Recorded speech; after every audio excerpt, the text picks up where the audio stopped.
Alright, YouTube. So, you know we going with cotton candy, man.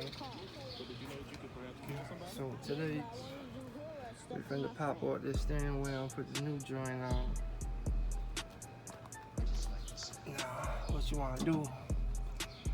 They got two bolts. Boom. And boom. Right back, yeah. 932. 932. So what you gonna wanna grab to pop them two off?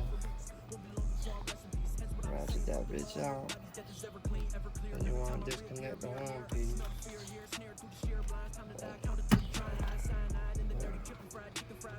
Yeah.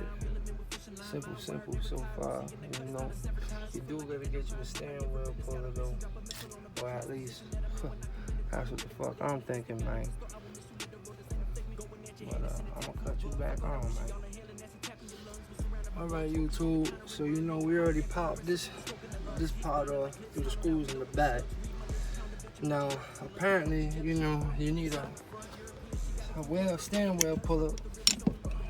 Now, right here, this is more like a gear puller and everything. They say it for a steering wheel too, but fuck all that, it's bullshit. You can't do none of that with it. But when you get one fucked up like my ass, you know, you gotta make something work and shit. So, what I did, I do not advise to be doing this at home. But I found me two little bolts I could put right up in that motherfucking shit right there. Right. Then I just clipped them two bad motherfuckers to that bitch right down like that. My bad, folks. It's hard to hold this shit with one hand and do that, right?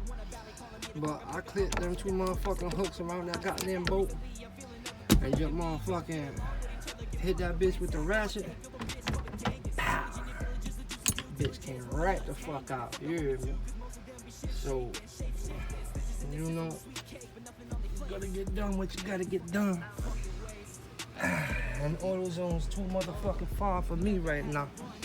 So, it is what it is. We popped it out. Hopefully I ain't fuck shit up too much or nothing. But it did actually kind of come out with ease and everything. So, I'm gonna clean this bitch up a little bit. I'm not sure exactly if I wanna get that bitch painted or not too or anything, but I'm gonna cut you back on in a minute, cause we about to put cotton candy on that bitch here.